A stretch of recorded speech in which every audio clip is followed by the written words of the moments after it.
What up, Cavs Nation? I'm your host, Ethan Sands, and I'm back with another episode of the Wine and Gold Talk podcast. And it's another solo dolo episode of the pod, and I'm coming to you guys right after the Cavs' 12th win of the season. They collected it against the Los Angeles Clippers, 120-105 on Sunday night. But guys, I want to start here. This game felt a little different in the essence of Cleveland itself because the Browns won on a Sunday afternoon, and Shedeur Sanders stepped into Cleveland history by becoming the first Browns quarterback to win his debut start since 1995. Because of that, you could feel this funny split tension inside Rocket Arena in the first half. Folks kept subtly checking their phones, tracking the Browns right along with the Cavs as they sat in their seat. Then, once the Browns sealed the victory, you could sense it immediately. Everybody's day was already made. And then the Cavs came along and added a cherry on top to start the week. But even before we got into tip-off of tonight's game between the Cavs and the Los Angeles Clippers, Rocket Arena felt like it was filled with echoes of the past. Obviously, Tyronn was in the other locker room coaching the Clippers, and before the game even began, in his pregame press conference, he kind of drifted back to his Cleveland days, being asked about what it meant being back in the arena where he won a championship. And sure, he wanted to joke a little bit and said he didn't want to think about it because he was more focused on simply being in the room with his players at this very moment. But the championship runs, the weight of those moments, the nostalgia that's never too far away in this building was just too hard to let go of in the moment. And he talked about it briefly, and here's that. At the time, my experience here was, it was unbelievable. Just as far as, it started with LeBron, as far as being the best player in the world, but just seeing how he worked every single day. When you go through shoot around, he's full speed. When you go through plays and just trying to work on execution, he's full speed.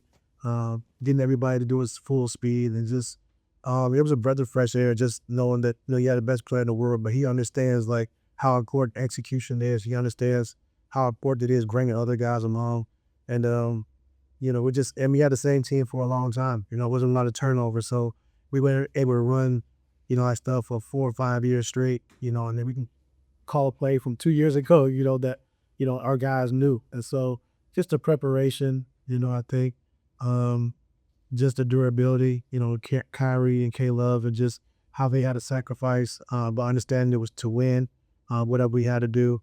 And it was a beautiful time, Like I said, the fans were amazing. The organization was great. David Griffin and Shredder Redden did it, gave me my first opportunity.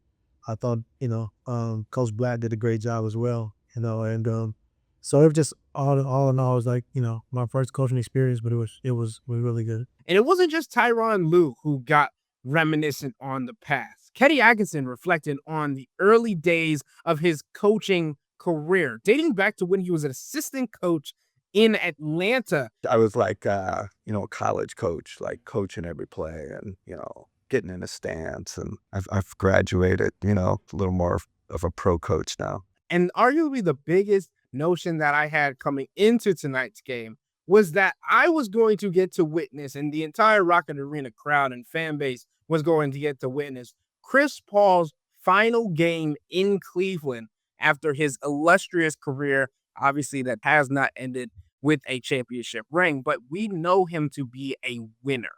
And that's kind of what Kenny Atkinson also talked about and what he means to the game of basketball. And elongating his career at the point guard position is something that cannot go unnoticed. And just being able to be around that was special to me and also some of the other people in the building. Here's what Kenny Atkinson had to say about Chris Paul in his time in the NBA. The longevity to play at the level he played at for so long at that position, I guess Stockton's in that, and who else is in that class? I don't know. And again, to play it at an elite level is incredible. Being around him for a year, he's a savant, a basketball savant. No one loves the game more than Chris Paul. I think you guys know he's heavily involved in youth basketball in North Carolina, across the country, really. So He pours his heart and soul into the young guys in this league. Every young guy in this league, it seems like Chris Paul's touch, and he mentors a lot of guys, not just guys on his team, but guys throughout the league, young guys throughout the league. Phenomenal human being, great player. It was cool to see the Cavs fans.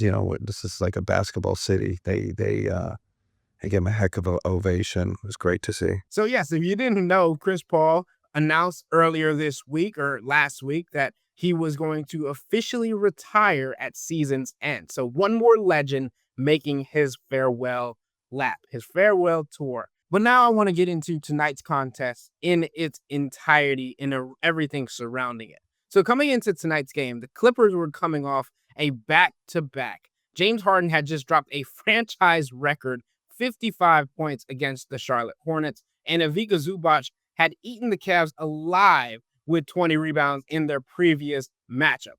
And not to mention, Kawhi Leonard was back after playing just 6 of their early games, and on paper, those 3 were supposed to dominate the night, even though coming off a back-to-back, and even though the Clippers looked like a team deep into the 6th game of a 7-game road trip. Yes, you heard that right. 7-game road trip that ends on Monday in Los Angeles against the Lakers at crypto.com arena. But Cleveland didn't stoop to their energy, and I think that's something that is extremely important when it comes to this Cavs team, because we've seen it in the past. We've seen it in recent games where they have allowed themselves to be sucked into this mindset of what the other team was doing. But instead, tonight they were more demonstrative rather than being reactive. They stayed committed to their game plan from the tip-off, which was genuinely refreshing to watch. And you have to give credit to the Cavs' defensive scheme for that. They leaned into a blitz-heavy look, the same one opponents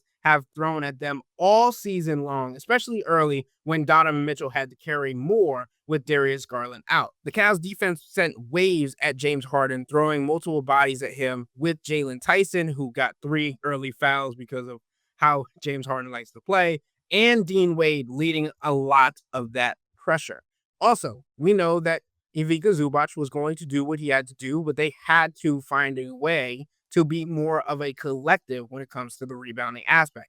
He had as many second half field goal attempts, which were 11, as James Harden and Kawhi Leonard did combined, and Kawhi and James Harden converted just 3 of those attempts. They also only had 3 combined assists in the second half. So you got to see how the defensive scheme and the defensive structure that the Cavs were using against Kawhi and against James Harden was paying off in their benefit. This also goes to mention that the Cavs' defensive structure is getting better with more players returning to their lineup, and also just figuring out what works best for them, whether that's switch-heavy defense, whether that's blitzing a certain player, whether that's funneling offensive creators into the painted area and forcing them to have to rethink their opportunities with Evan Mobley waiting for them in the paint, particularly without Jared Allen, or simply going with a small ball look like we saw tonight with Dean Wade at the 5 at points and Naquan Tomlin out there as well, and just being super active while still having players that can jump to the sky and keep up when it comes to their footwork. With that being said, 5 of the Cavs' 7 best defensive rated games have come over their last 7 contests. The Cavs ranked 7th in defensive rating in the NBA over their last 7 games. And obviously that's still not where the Cavs want to go, but it's better than where they've been to start the season. So progress is the most important thing in this conversation. But let's get to the Cavs offense. And of course, Donovan Mitchell was stellar once again. And what stands out is how he continues to be more unforced in his scoring rather than what we've seen in the past when it's felt more like it was hero ball or a one-man show. These 30-point plus nights that keep coming without strain, that's not necessarily because he's back, but Darius Garland actually helps alleviate a lot of the stress that Donovan Mitchell has felt to the early portion of the season, and everything flows cleaner with Darius and Donovan on the floor together. It feels like a normal YMCA run to me, where you keep feeding the hot hand until he cools off. And Donovan Mitchell once again refused to cool off. On his 5th triple of the night, marking number 724 during Donovan Mitchell's Cavs tenure, he passed Kyrie Irving for the 5th most three-pointers in Cavs history. Like I said, I've been saying, is there any guard playing as well as him in the league? He's just in a great place, great demeanor. He's got great control of the game. He's in the this kind of money spot in his career. He just kind of got control of everything, and then great on the bench with leadership wise. He's in a great place. The part of Donovan Mitchell's game that has impressed me the most and also concerns me a little bit when it comes to long-term sustainability has been his rebounding. He grabbed 8 boards tonight. He had 9 against Indiana the other night, 15 against Miami. And he's talked openly about wanting to use his body differently this season, picking his spots, not relying on explosive dunks as much. And that same principle, to me, should apply to rebounding. He's banging around with big bodies, fighting for position, and while the Cavs needed every single one of those rebounds against Zubac and the Clippers, we'll have to monitor how sustainable this version of him is across a full season, because I think his legs could feel that even if he's not exerting himself as much on the offensive end. But if you're averaging 30 points, you are putting in a lot of work on that end of the floor as well. And we know that most teams are throwing their best defender at Donovan each night, and he's having to break down them to get to his spots and find where he can make open looks.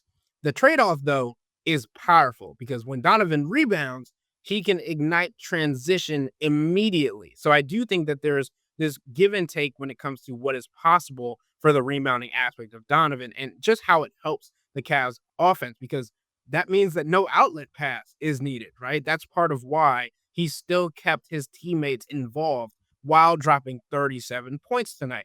He threw a couple highlight reel lobs to Evan Mobley, and I'm not going to lie, there was one where Evan Mobley kind of like reached up into the rafters, plucked a pass that probably had dreams of landing in the upper deck. And that's the one that a lot of fans are going to remember. It didn't necessarily end in a dunk, but it ended in a phenomenal play by Evan to keep the ball from going out of bounds.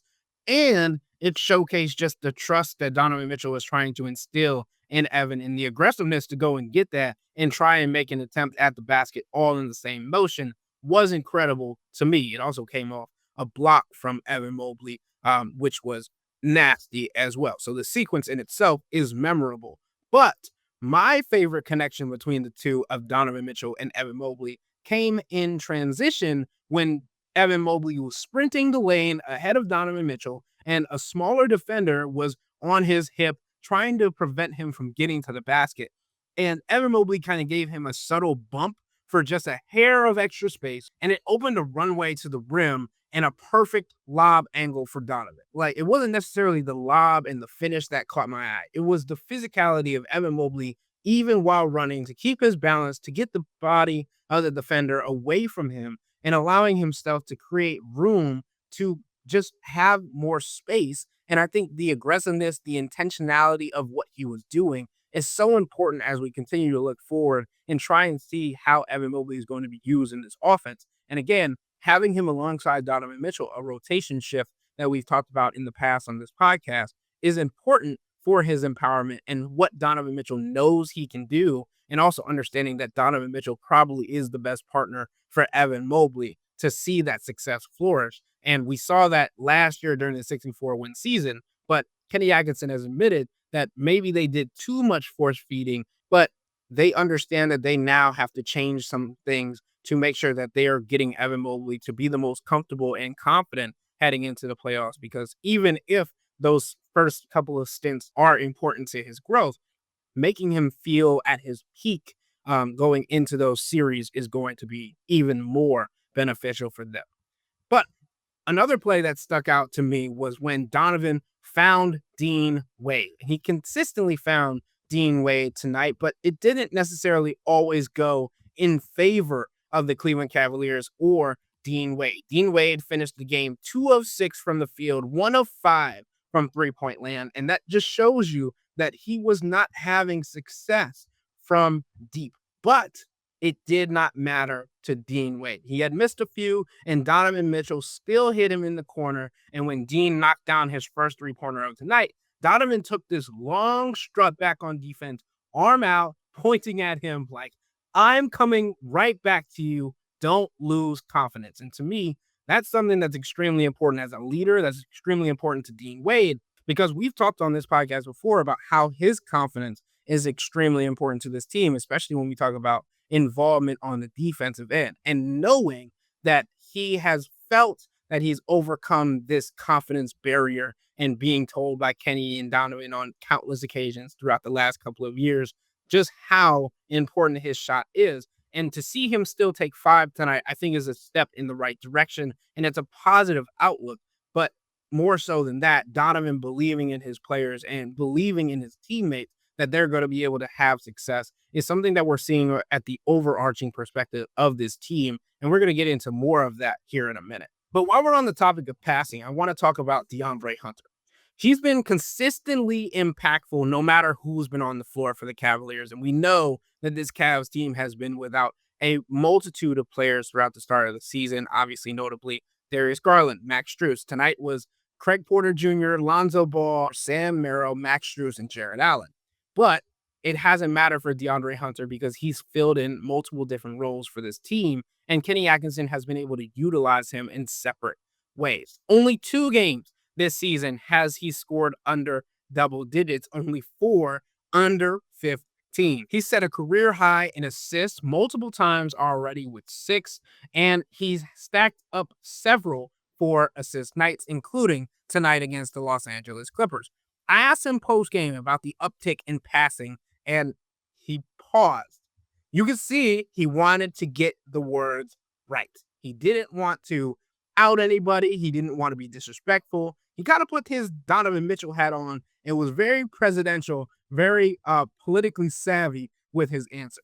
But sources close to the situation tell me, and I've had this conversation after the game, that in Atlanta, there was a growing belief that the offense was so dominated by others that Hunter's role defaulted to just score when you touch the ball, because he didn't know whether the ball was ever going to come back into his hands. And that's kind of something that we noticed in the first season in Cleveland after acquiring him at the trade deadline, because it was more so based on his touches coming out of isolation when the Cavs offense bogged down.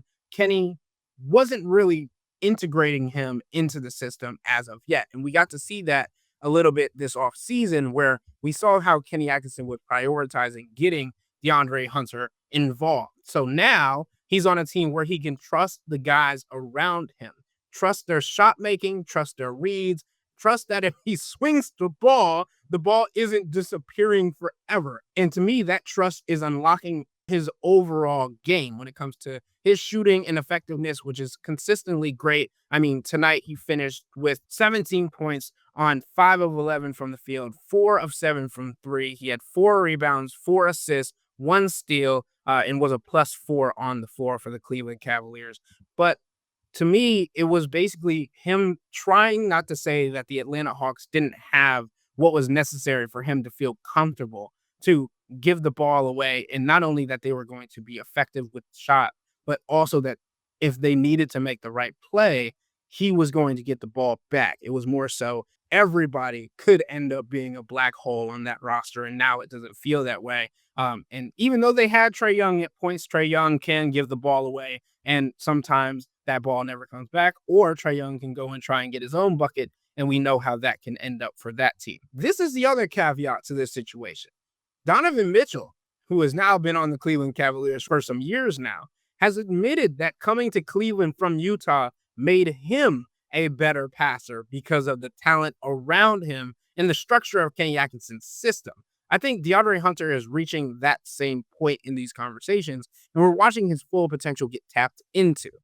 It's funny, though, because when you think of the attention that Darius Garland draws, or the entire core forwards of that matter, Jared Allen, Evan Mobley, Donovan Mitchell, of course, it sometimes feels like DeAndre's nights go overlooked because not everybody's paying attention to what he's doing, or they're just expecting that from him at this point. We've had like the core four. It's been the label, right? When you have a Dre come, he is the most underrated player. He's been the most consistent player all year, like guarding the best player. You know what I mean? Had KD having a tough night, right? Like continually being that guy. So it doesn't get spoken about a lot. I know he doesn't care, but I think he deserves more praise because he's doing a hell of a job on both ends of the floor, right? Doing everything else. And that's when you trade for a guy like that, it's hard to get that halfway into the season. Right now, you're starting to see him be comfortable, figure out his role. Obviously, he's starting, but he's been phenomenal. But honestly, that's how a good team should function. When the Cavs are healthy, to me, they become unpredictable because the trust runs from the top of their lineup, their core four, plus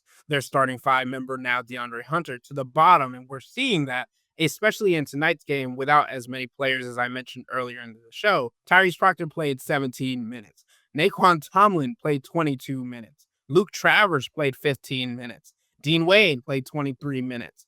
And Jalen Tyson played 23 minutes as well. So these rotation guys are getting more experience and getting more opportunities, even with these players being out. But they're showcasing why they should be on the floor and making decisions difficult for Kenny Atkinson about who is going to be available for them when the playoffs come around. And this is what kind of gets interesting because injuries force everyone this season into new roles, new lineups, new responsibilities. And in theory, everyone should now understand how to play with each other, where they like the ball, what they struggle with, and how to cover for those weaknesses. Because yes, the Clippers were fatigued. Again, it was their 6th game of a 7-game road trip that ends on Monday. And they were on the second night of a back-to-back where James Harden dropped a franchise record 55 points. But Cleveland isn't measuring themselves against who's across from them right now. And that's what we've been talking about this entire season. They're learning schemes, principles, coverages, and habits, things that travel into the postseason, which is important because honestly, early in the season and into training camp, it felt like they were gearing up for an Indiana Pacers team that doesn't exist anymore. That matchup is gone. And that's what Donovan Mitchell and some of the players in the locker room have been saying about needing to let go of last year. And I think that was not only just for the media that keeps regurgitating this storyline about last season, but honestly, the importance of internally in the organization letting go of that. That version of the Pacers is gone. And now the Cavs seem to be shifting their focus inward. And of course, there are other teams that are going to play like the Pacers, but the Cavs are finding an identity they want to build. And again, I still don't think that they've fully determined what their identity is, but they're moving in the right direction. For us, this is perfect. There's so many learning lessons. There's so many things that we have good games, we have bad games. Obviously, we want to continue to trend the right way, and I feel like we are. But I think 12 and 6 is right. We need to continue to just progress. Like we're getting healthy, we're getting guys back. As I say, I mean, that's like 6 guys out, but like we're getting guys back, and we're seeing a lot from guys who will have moments, for us. And with a back-to-back in Toronto up next tomorrow on Monday, a team that's already bested them twice in Cleveland, I think we'll get to see a little bit more because traveling to the 6, a wounded roster where Kenny Atkinson already hinted he doesn't know who will be available on Monday. He doesn't know if these players who were out tonight will be healthy enough to play on Monday. But to me, the most logical sense is that they will continue to get this rest. And I expect Darius Garland and Lonzo Ball to swap places on the injury report, meaning that Darius Garland will be injury management for that toe in the second night of a back-to-back, and Lonzo Ball will be available against the Toronto Raptors. But this is a playoff prep to me. The Toronto Raptors are currently 2nd in the Eastern Conference, and Cavs are 3rd. So that doesn't necessarily mean that they're going to match up in the playoffs, but I'm saying that this is a playoff caliber team. The postseason, as we know from the Cavs playoff history, always presents injuries, and it always throws them curveballs. Because to me, every scenario that they're going to go through now is just a rehearsal for the spring. It's going to prepare them and give them opportunities to find out who they are, who they want to be, and exactly what system they can run against any given team. Because again, as I mentioned, it won't necessarily be the exact Indiana Pacers team that we've been talking about or that we witnessed last year, but it will be a team that the Cavs have not seen in its entirety, and you're going to get to see how that Cavs team can adapt and utilize all of the lessons that it's learned up to this point to be successful or give their best shot of getting out of the Eastern Conference. Because again, they are still seen as one of the favorites, but now you have the teams like Detroit, Toronto, that weren't necessarily on everybody's billboard coming into the season, that are giving other teams around the East a run for their money. So you don't necessarily know what matchup the Cavs are going to get going into the playoffs, but you understand that they have to be prepared for any given scenario, any given situation. And that's why it's important for them to focus on themselves and trying to learn what strategies work against any type of team rather than the name that's necessarily across the other team's jersey. But I guess we'll find out, and that'll come tomorrow, and we'll be back with Chris in Toronto in the 6th to talk to you guys after that matchup. But with all that being said, that'll wrap up today's episode of the Wine and Gold Talk podcast. But remember to become a Cavs insider and interact with Chris, me, and Jimmy by subscribing to Subtext. Sign up for a 14-day free trial